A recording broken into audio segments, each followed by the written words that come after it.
welcome back to Leaders Recon on the Road.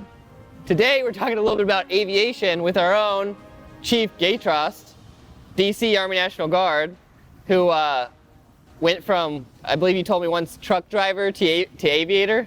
Yeah. So, what's a fun, unusual fact about you, Chief? I don't know if it's fun, but I suppose my kind of pathway in the military has taken me through all the compos. So I started in the reserve as a truck driver, went via an active duty transfer through flight training. Spent 7 years on active duty and then transferred over to the DC Guard. So essentially went from Compo 3 to Compo 1 to Compo 2. So I've kind of hit all bit of everything, all the hot spots for the Army. So you've had quite a little path there then. Can you tell us what that story was like from, entry into the military to becoming an aviator? Yeah, so I grew up in the Midwest, like in Iowa, Nebraska kind of area. And coming out of high school, I wanted to go to college, I wanted to pay for college. So I joined the reserve, kind of limited on where you're going to go or who you're going to join, because you kind of got to be central to whatever units near where you're going to college. So, okay. Like I said, 88 Mike through basic training and stuff. Was in the reserve for about 10 years, did a bunch of deployments. On my first one though, I quickly realized that it's better in the sky than it is on the ground. So I seen helicopters flying overhead from the get-go, and I started making plans to get there. So as soon as I got done with college, I put in my warrant officer flight packet, and I did that via an active duty transfer. So that was actually a very interesting scenario. I don't really know too many people that have done like a compo change with a flight training. And it was funny, like who cut your orders at the time? Like my losing reserve unit isn't going to send me to flight school when I'm going on active duty. So I essentially had to go to MEPS to go to flight training. So that was an interesting story. Sounds like there's probably a lot of paperwork snafus there. I didn't get paid for like 6 weeks, and then got back paid, and like all the things. Everybody was like, "Who is this kid? What's he trying to do here? What's he doing at Fort Rucker, Alabama, flight training right now?" Now, once you became an aviator, you did that in the active component for a little while, or when did you make that transition to the Guard now? Yeah, so as soon as I graduated candidate school, like I said, it was a reserve to active transfer via flight training. So I initially went through flight training in late 2011, all the way through 2012. And then upon completion of flight training, my first duty assignment was out in Hawaii for 25th Infantry Division, 25th Combat Aviation Brigade, air assault, doing all the air assault stuff you can think about: rappels, paradrops, helocasts, putting guys on the X. And you got to live in Hawaii. So, and I got to live in Hawaii. And I got to deploy from Hawaii too, and did the Operation Pacific Pathways stuff. Okay. And then my second tour after that was here at Fort Belvoir for the VIP unit, where we primarily service Secretary of Defense, Secretary of the Army, basically anybody that's not the POTUS or Vice President. Bunch of 4-stars, all the VIPs out of the Pentagon. And then when my tour was up there, I basically walked down the street, said, "Hey, DC Guard, you looking for pilots?" They said, "Heck yeah." So here I am in the DC Guard now. Now, how is the op tempo with the DC Guard on the aviation side? Yeah. Yeah, so really op tempo for aviation in general is high. So they're already on a pretty condensed timeline as far as deployment cycles, a lot shorter cycles than other kind of branches, and a lot of guys are doing 5, 6, 7 years in between deployments, but aviation assets are always required everywhere you go, especially medevac, and just transportation in general via air assets. So not to take away from the whole Capitol insurrection riot stuff, all the headline stuff that's been going on over the last year in DC. So we're right in the middle of that too. So there is quite a because that's a unique role, right, in DC Guard, because there's like no governor, so you have little bit of a different role. Yeah, the DC National Guard is unique in that the governor is not in our chain of command. We basically report directly to the Secretary of Defense. That's some higher echelon stuff for me. I'm just the guy wiggling sticks and making the blades turn. So getting back to the aviation piece, I guess then, I have many times looked up and been like, man, I would love to be flying above all this shenanigans. What are some of the basic prerequisites that you have to even be considered to be an aviator, for like age and so on? Yeah, so all the stuff that if anybody wants to become an aviator is pretty much clearly outlined on the United States Army recruiting website.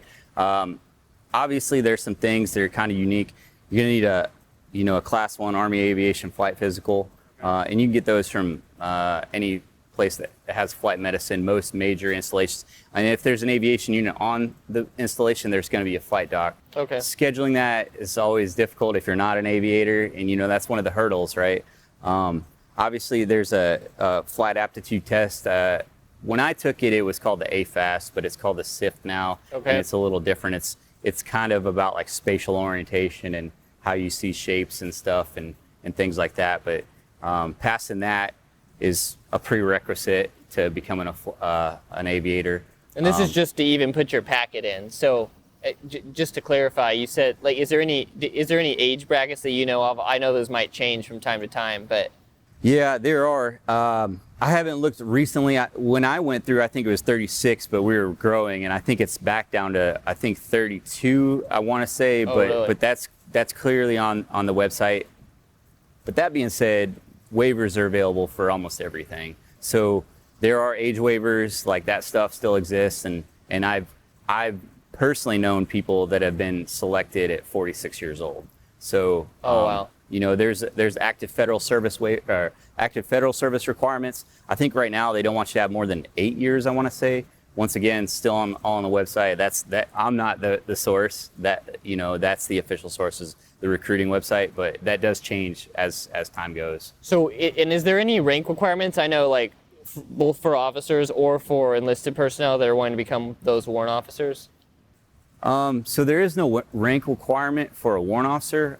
There's actually no feeder for aviation either. So normal tech warrants or ground warrants, as we say, have feeder MOSs. So if you're an Intel guy in a 35 series or whatever, and then you want to become an Intel warrant, there will be specific stuff. You need to be an E6 staff sergeant. You need to have 8 years of Intel on your belt or whatever. The thing is, there's nothing enlisted side in the military that equates to being a pilot. There's no, like, I was a baby pilot, now I can be a big boy pilot. Like, even being, and we all appreciate our crew chiefs and everybody, but like, they don't fly a plane or a helicopter, so it doesn't really translate. So that being said, there is no feeder. So it is completely acceptable to be 18 years old off the street and become a pilot and be a W1 with no background experience. So, you could be like an E2 coming in and put in your warrant packet then, or is there? Sure, you could be an E0. You could not even be in the military and become a warrant officer and be a pilot. I didn't realize that. Yeah. So that's really interesting. So then, I guess, can you walk us through then, like, I guess from your experience on I know yours was a bit unique scenario, but what it looks like, hitting all those gates from, entrance or interest in becoming an aviator to becoming a warrant officer at the school? So kind of a couple different scenarios. When we talked about the street to seat stuff, I think, for me, where I kind of grew up in life, like there wasn't like aviation around, and there wasn't helicopters flying over my head in the cornfields of Iowa. So like I didn't really kind of get it.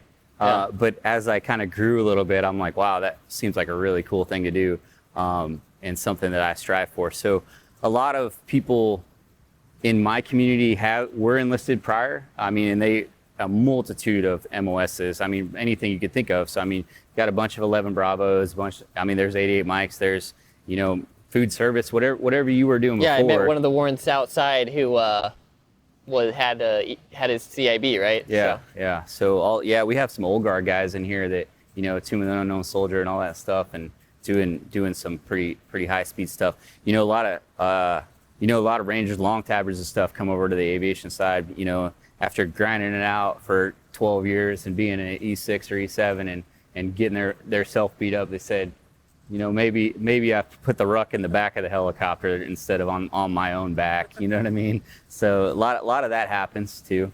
So just to clarify, so you're interested, you know, soldiers interested in becoming an aviator, well, whether they're just entering or whether they've had some experience, they need to get a couple of those prerequisites done, like the SIF tests, like the flight physical, and then they just put in a packet to. How does that work, or is it different depending on which state you're in? Yeah, so, and it depends on your compo too. So if you're doing it on the active side, it's all through HRC. So, and if you are enlisted, you know, there's some like kind of the standard stuff, like your NCO last 5 for whatever NCOERs, you know, APFT or ACFT or whatever the new jazz is for that, and you know. And do you have to get a letter of recommendation? I heard something about that one time. Yeah, so.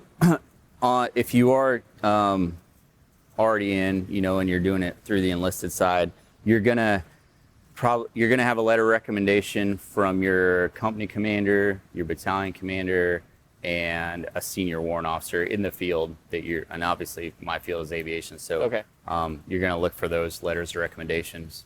For the guard side, it's pretty similar. If you're already in the guard, you're still gonna need all those letters of recommendation, still gonna need the flight physical, you're still going to need all that stuff, but you're going to be boarded at your state instead of boarded at HRC or something, you know, in a larger entity. Those announcements come out to every state as needed, right? If they don't need pilots, they're not going to announce for pilots, but many times they do. So usually you see them, at least where I'm at, twice a year or so, and so you'll see them. You see the announcements. You'll see all the stuff that the state specifically requires for the packet. But all the stuff there is going to be at least what the minimum is for like big Army, right? So you're still going to need the SIF test. You're still going to need none of that stuff's ever going to get waived. And then they could also want more stuff too. Your state can be very selective, especially if they have many applicants or they anticipate many applicants. But they'll board it, OML it, and they say we can take 5 this year or whatever, and then if you're in the top 5, you're going, you know. So then I guess what's the flip side of that?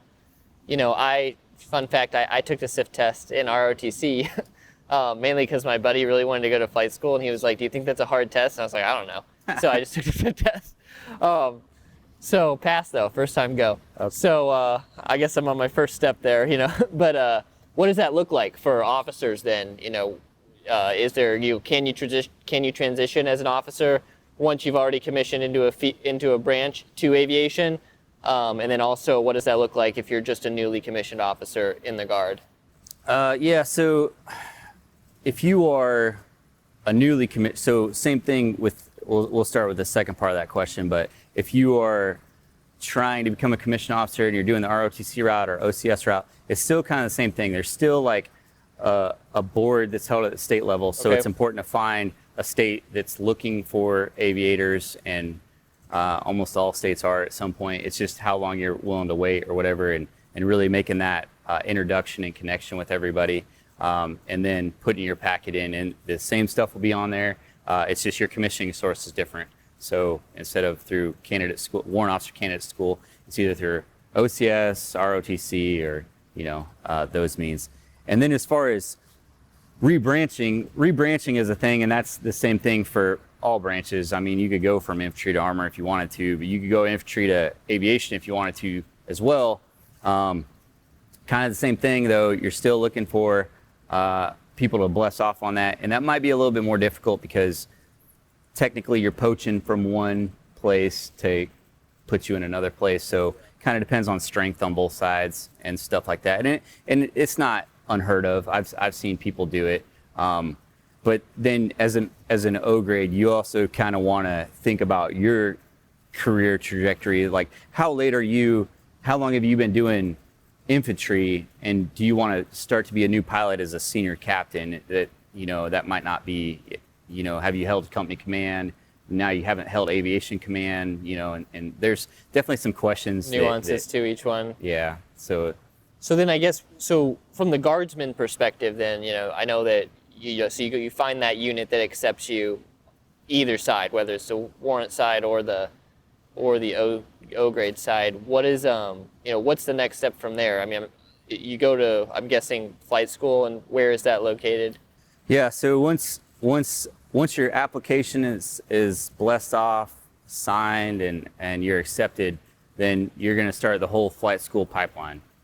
So this will start with a PCS to Fort Rucker, Alabama, the mighty lower south of Alabama. It's hot and muggy in the summer, and it's cold for PT in the mornings in the winter. It doesn't make any sense. But how long is that? So it varies, because flight school essentially is just that pipeline. It's about 5 or 6 different courses. Okay. So they call them bubbles. There could be anywhere from, and they're condensed now, but you heard not horror stories, but you heard stories of 10 years ago where people had months in between these courses. So that would drag it out to be 2+ years. But I think everybody's kind of getting through there now, and anywhere from like 14 to 16 months or so, 13 to 16 months. Because if you only have a week in between, you're getting through. So it's like year and a half is what you're saying. Yeah, okay. About a year, probably less than a year and a half, but somewhere around there, yeah. So, and real quick, so once you've gone into that pipeline, I know that there's additional service requirements or ADSOs for aviators. Does that hit when you sign up for aviation, when you graduate the pipeline, and what are those requirements like right now? Yeah, I wish somebody would have told me this. Not that it would have made a difference to me, but sometimes the stuff is kind of hidden in some regulation. Right now, all the additional or active duty service obligations, ADSOs, are on completion of flight school. So for me, it was 6. Now it's 10. So it's 10 after flight school. So 10 years? 10 years, yeah. So if you do 18 months of flight school, you got to understand that you're signing up for 11 and a half years of the Army just to go on the active side.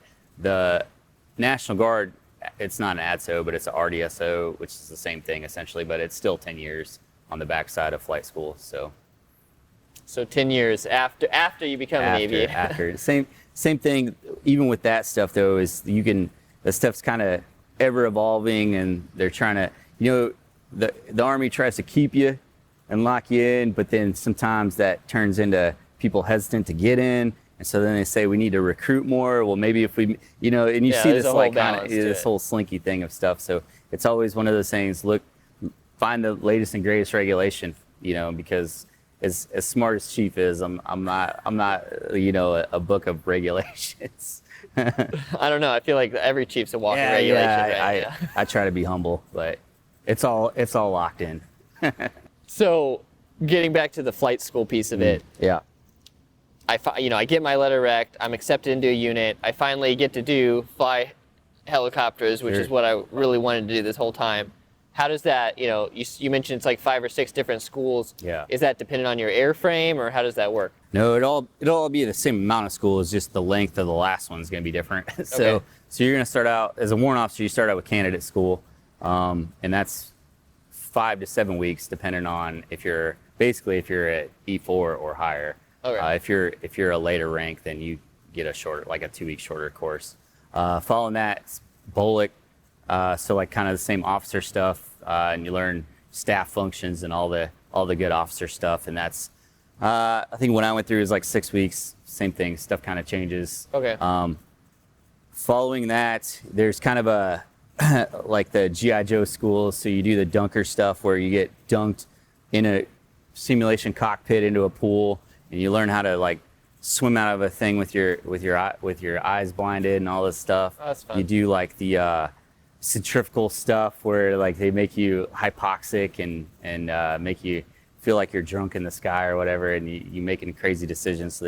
And then you go through SEER school, survival, evasion, or resist and escape. So eating bugs in lower Alabama for several weeks. And how was that? It was fun. It was a great school. It's great. But that school is about just over 3 weeks, I think. And then After all that, after all this, so that's already probably 4 months of your pipeline. Yeah. Still haven't even seen a helicopter yet. So you finally got through candidate school. You finally got through the officer stuff. You finally got through the bug eating stuff. Then you get to touch a helicopter. So you start with contact and primary, and that's flying the trainers that are down there.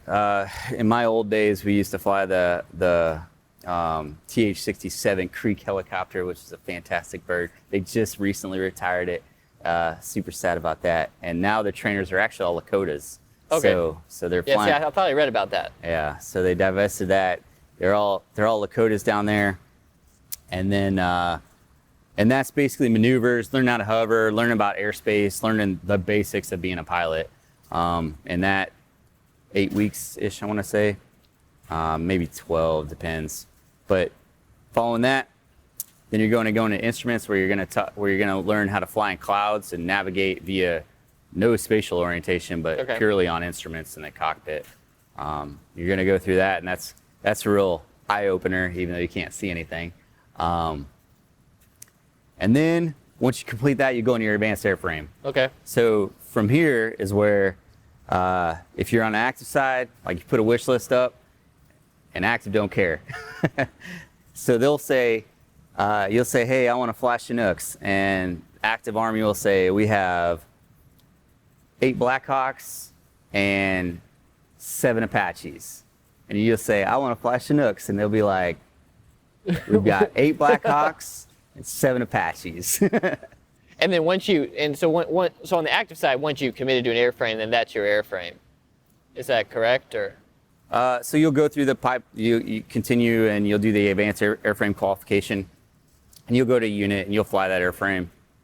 But it's not uncommon for people to switch airframes as well too. But so for those of us in the Guard, though, I'm assuming when we get that letter of acceptance into that unit initially, that unit's already going to have an airframe, so we're just dedicated then to whatever our unit already flies. Yeah, National Guard will stand up in the same selection room, at least 7 years ago for me now, in the same selection room, and just tell you they're going to fly a Chinook.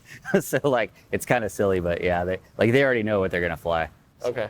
Good for them. So looking back at that school then, what was the most challenging part of it, of the pipeline, and for you? I'd say the flying portion, like all the stuff before, all the officer stuff. I mean, at the time I was a senior enlisted, so like I kind of knew, I knew the Army. I've been in the Army for 10 years. I know all this stuff, and I know how candidate school's like gonna look, and doing all this stuff and the PT and all that. But learning a whole new trade was very difficult. Not only was that difficult, but the intensity of what you're doing it. So in all those schools, you kind of do this thing where you're up like 5 in the morning on the bus to the flight line. You're going to the flight line, and then you're wiping the cold out of your eyes, trying to wake up, trying to shovel down some coffee or something. And then you're flying, trying to figure out how to hover or whatever you're doing at the time. And it's like already mentally exhausting.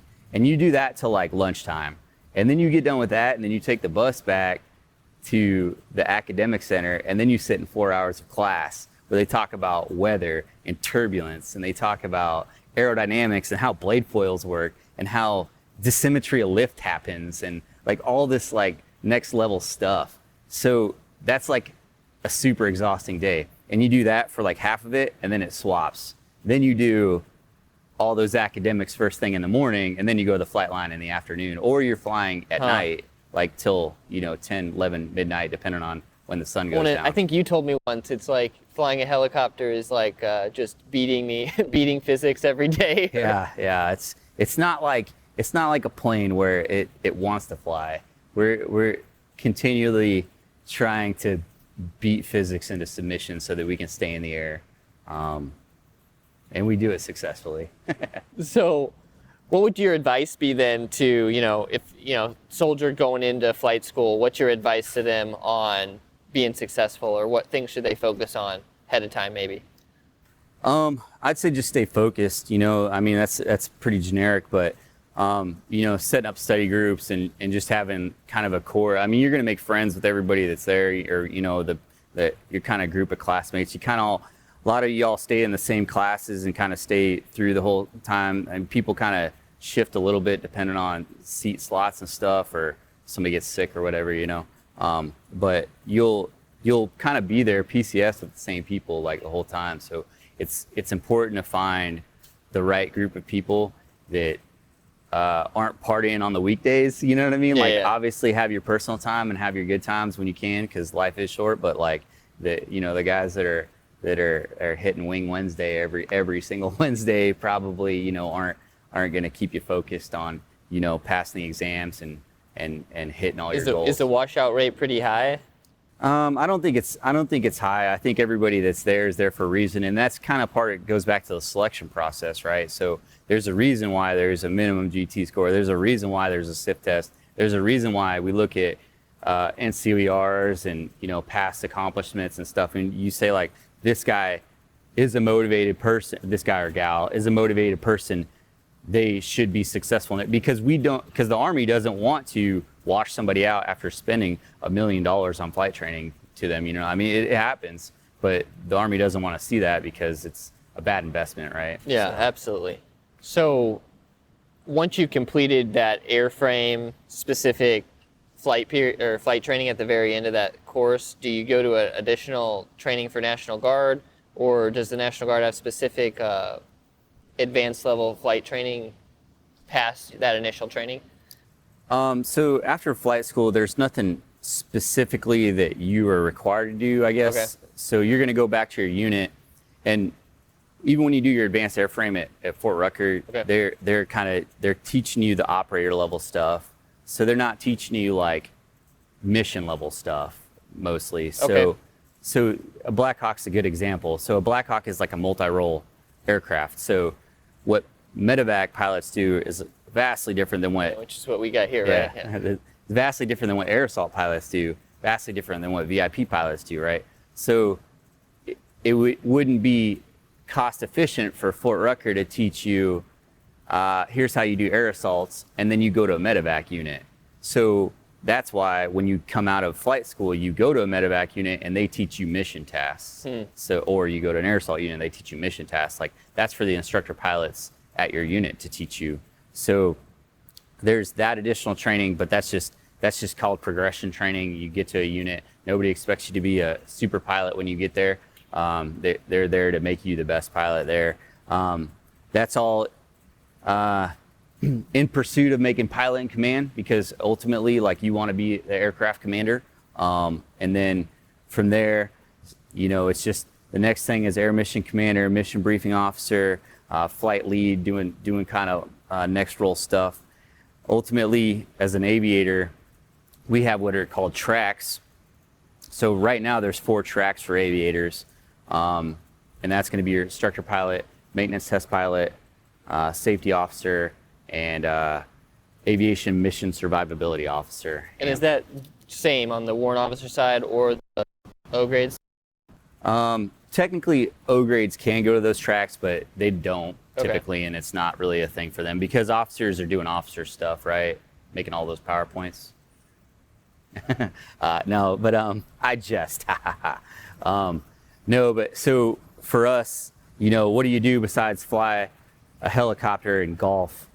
Hopefully nothing, but the Army doesn't like that answer. Yes. So they find ways, and there it's important, right? So in instructing and teaching the new guys out of flight school how to safely handle a helicopter and stuff. Being a maintenance test pilot, you know, all the stuff that not necessarily breaks, but goes into phased maintenance. So, you know, every 7 days, this lube seal needs to be checked, or this, you know, widget needs to be tightened or whatever. After that's replaced, those maintenance test pilots are running it out. Yeah, checking it out, doing the stuff. I mean, there's a lot of stuff that, you know, that's kind of wizard work to me, but they'll bend these little tabs on the airfoils and like make it, you know, not vibrate me to death or whatever, and they do all that stuff and they check the stuff off, sign the stuff off, and put it back in service or whatever. So there's stuff like that. Safety officers, you know, doing all their things, all what you can imagine OSHA and safety stuff do, and then air mission survivability officers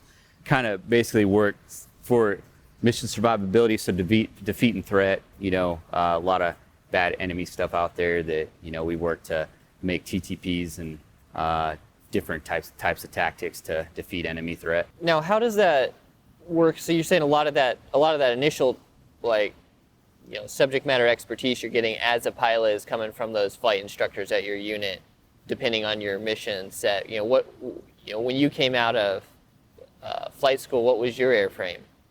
Yeah, so when I first came out of flight school on the active side, I was a Black Hawk guy, Okay. UH-60.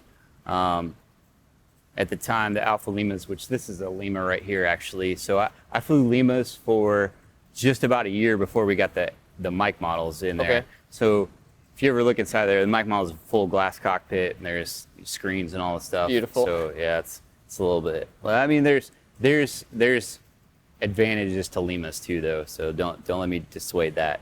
Flew those, and then I flew the VH-60s down the road here, so the VIP ones. Okay. Sweet leather interior and Totally like different a airframe, saphone yeah. and like painted gloss golden black on the outside, and you had to wax it after you flew it and stuff, and did all that stuff. So a plethora of a Black Hawk realm for me.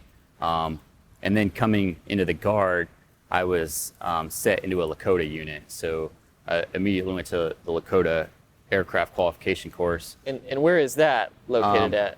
So the Lakota aircraft qualification course is located in Watts, which is Western Army Aviation Training Site. Is that a National Guard site? Yeah, or? it's a National Guard site down in Marana, Arizona. So out in the desert. It's kind of like an hour and 15 south of Phoenix and probably 45 minutes away from Tucson. So it's just basically out in the middle of nowhere. But you can drive to either. So does the Guard have a couple of those sites? Yeah, the Guard has some actually major training sites for aviation. So Watts. Isn't like 52% of all aviation in the Guard, aviation assets in the Guard? Do you know? I don't know the percentage off the top of my head. I don't know that number, but I mean, I'm sure it's pretty large. I mean, they've got quite the fleet. The active side has the cabs are pretty robust too, though. So my first active duty company was probably bigger than all of this, just the company. So, but anyway, yeah. So there's quite a few National Guard training sites for aviation. Watts, which is the western one, Eats, which is the eastern one, and that's up in Indiantown Gap. So they got a lot of Black Hawk stuff up there. They got some Chinook stuff up there too. Hats, which is high altitude aviation training site, it's out in Colorado. Okay. So they're all the mountain stuff, dealing with power. So aircraft work a heck of a lot different at 1,000 feet than they do at 10,000 or 12,000 feet. And when you're at 10,000 feet and it's hot, and it's humid, like all that plays in a factor with how air intake works into a combustion engine and how much power you have. So, they're teaching some very fantastic practices out there on how to maintain life and aircraft control. Eats, Watts, Hats, F-Watts too. So then there's the Fixed Wing Aviation Army Training Site, and that's out in West Virginia. So they're doing all the fixed wing stuff and all the planes and jets and stuff. So a little bit of everything. Yeah. So I guess, we kind of understand the life cycle now, becoming an Army Aviator, which is what the whole point of what we were talking about. But, what's that behind the scenes, So obviously, there's some inherent skills being an Army Aviator because you get the aviation skills to transition to the civilian side. I feel like that's at least everyone that I've talked to that wanted to become an aviator in the Guard, most of them fly on the private side too, as well as being that M-Day soldier. What's your thoughts on that, and what's the good, bad, and the ugly of being an Army Aviator in the Guard? Okay. So obviously you're getting all this multi-million-dollar training for free. Not only for free, you're getting paid to do it. So you're getting these qualifications, these credits, and a lot of the rotary stuff, it can all be transferred to an FAA license. So that's gonna, make you marketable on the outside if you want to go do that stuff. It's a good pipeline to get into the airlines because even your rotary time counts towards the total time required to fly for regionals and mainline and stuff like that. So there's definitely an opportunity. I say the bad, the ugly, I guess, and not so much. But if you're a rotary pilot and you're going into the civilian sector looking to be a rotary pilot, the thing is those jobs just aren't very prevalent, right? So like, how many helicopters fly over your house every day? Not very many, right? Like there might be, if you're in a major city, there's probably a few police helicopters. There's probably a few medevac helicopters, like, and that's Not a it. ton, yeah. So like every year there's hundreds of pilots retiring, competing for this amount of jobs on the rotary side. So it's kind of hard to be competitive unless you have the 5,000, 6,000 hours, stuff like that, and trying to do that stuff. But how many jets do you see flying every day? A lot. Yeah. So those jobs are out there. So you talked a little bit about that piece of it. What about balancing your military and civilian, requirements as a guardsman? Is there a specific amount of flight hours you have to maintain as an M-Day soldier? What does that look like? Yeah, so that is probably one of the things that people need to think of when, especially if they're joining as an aviator in the Guard, because we still have minimum flight hour requirements. We have the same minimum flight hour requirements that the active side has. So oh, really? You don't get a pass because the minimums are the minimums, right? They're the minimum required to maintain proficiency. So you couldn't be like, well, I'm in the National Guard, I don't need to maintain minimums, like I'm just that good. No, like these are the minimums, and that's, for my airframe, it's 48 hours every 6 months. So, and that's the Lakota now? Yeah, and it's the same thing for the Black Hawk too, but you kind of do the math and it works out to like a couple hours a week. So maybe like a flight a week or whatever. The thing is you get weathered out, not fly, or you're busy and stuff, and then you need to fly a couple times next week, or I'm on vacation you need to fly several times the next week. And so all this stuff adds up, right? So it's not aviation in the National Guard. It's not by any means a 1 weekend a month, 2 weeks a year job. It's a very full-ish, full-time job. There's a lot of stuff going on there. So it's important to know that, to make that decision. Hey, I want to be a National Guardsman. I want to fly a la carte for the Guard. It's not really the way it works. Like, you need to make a conscious effort to like continue to fly, keep your proficiency. And you should want to do that, right? Because I don't want people in the back of my helicopter knowing that I'm not proficient, right? Yeah, so, absolutely. So does it matter what airframe you get on as far as like opportunities in the civilian world? I know you mentioned rotary wing time still counts towards your total flight hours for like the airlines, but is there different opportunities based on if you were flying Chinooks or if you were flying Lakotas, on the outside? Yeah, it's an interesting question. I don't know if one rotary asset is going to be a whole lot more beneficial than the other. I would say like the Lakota, there are civilian Lakotas, EC-45s that operate out in the civilian world as like medevac or as like firefighting kind of capabilities. So that might help a little bit if you're trying to specifically get that. There's not really a whole lot of like Black Hawks and Chinooks in the civilian world, but it still kind of equates to flying some of the similar airframes. Yeah, I don't know if you could say like I should pick this airframe to correlate it with a civilian job of that. Just yeah. If anything, jets. Like, to be honest, like if you go through the selection process, well, if someone goes through the selection process, and there are times when you go through selection, it's like, hey, we've got 6 Blackhawks, 6 Apaches, and a C-12, a plane. There are fixed wing slots now through flight school. That would probably be the most beneficial if you're specifically looking for like a civilian aftermarket job, I guess. Okay. So does it matter then? Like, what's the life expectancy of a pilot on the warrant side versus the commissioned officer side? I mean, as a warrant officer, are you flying your whole career? As an officer, are you flying your whole career? Does that taper off, specifically for the Guard? Yeah.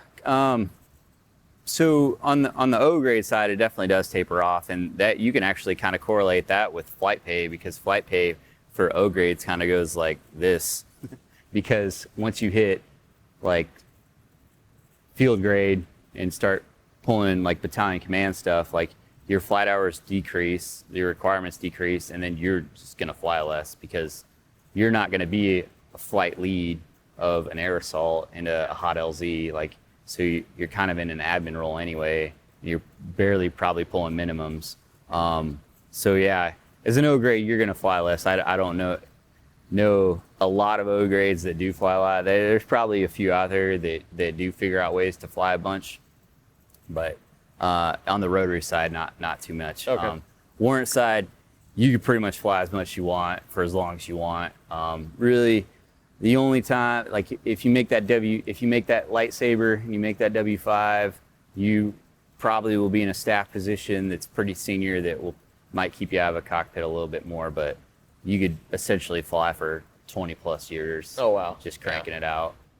So if I really just want to fly nonstop, become a warrant officer. Yeah, I mean, say that, but you know, there's some bad that happens too. I mean, when I was my second duty station, active duty, I was in TDA, and we had no lieutenants on our like TDA, so all the platoon leaders were W2s and W3s. So I was a platoon leader, like doing O grade stuff, right? And so there's times as a warrant officer, you're kind of expected to just be an officer too, and sometimes you get roped into being the assistant S3, or you're the L&O for, you know, the field artillery guys, or you're doing some staff stuff. So staff stuff does happen to warrant officers here and there. You know, I'm working at the guard bureau right now, you know what I mean? Yeah. So it happens where you kind of step away from the cockpit a little bit, but you know. So I guess what's your advice then, like looking at, you know, soldiers who are interested in becoming aviators, whether enlisted personnel, warrants, or O grades? What's your advice to them on, you know, how to get started to carry themselves through successfully?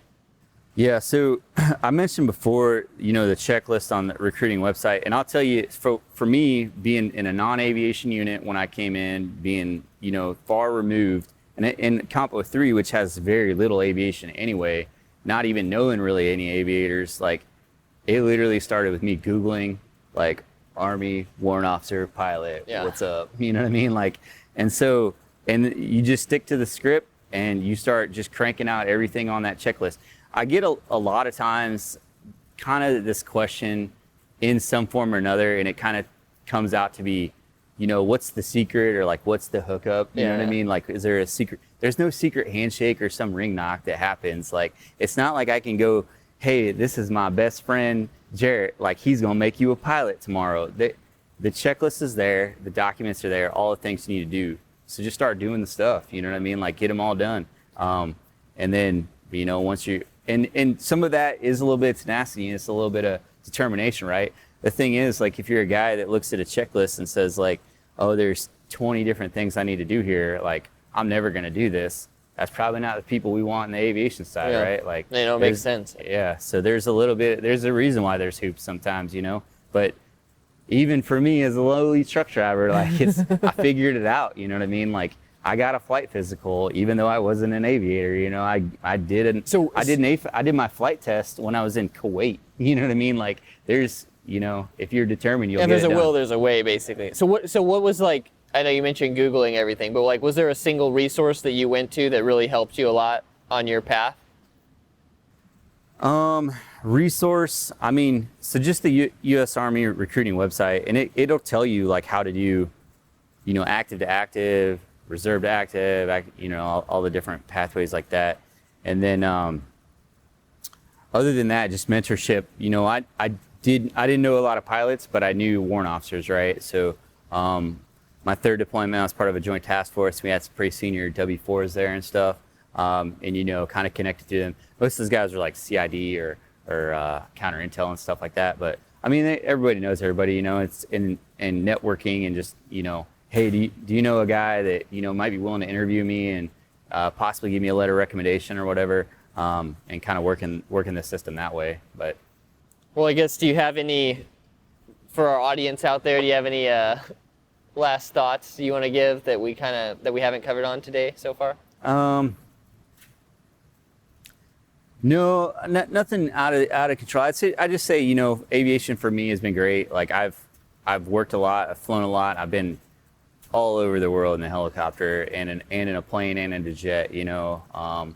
I've flown all over the islands of Hawaii. I've flown over Southeast Asia and Korea. I've flown the DMZ in Korea, and I've flown over 100 foot over water buffaloes in the Philippines, and I've flown in the great desert of National Training Center in California. Oh, wow. About 130 degree heat. And I've flown all up and down the airspace within the National Capital Region with, DC, Andrews, Dulles, Philadelphia, New York City. I've wrapped around the Freedom Towers. I've flown around the Statue of Liberty.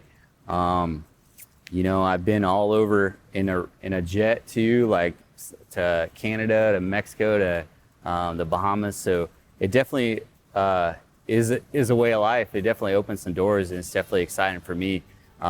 Hopefully, other people can find their path to it too. Solid. Well, thank you so much All right. for coming on. If you would like more information on any of the topics discussed today, please visit our social media pages in the links below. Tune in to Leaders Recon over the next few weeks as we bring in today's leaders and pioneers to discuss their experiences, share their wisdom, and help you grow as a leader. If you like this episode of Leaders Recon, please don't forget to subscribe below and leave us a 5-star review. You can find us wherever you listen to your favorite podcast.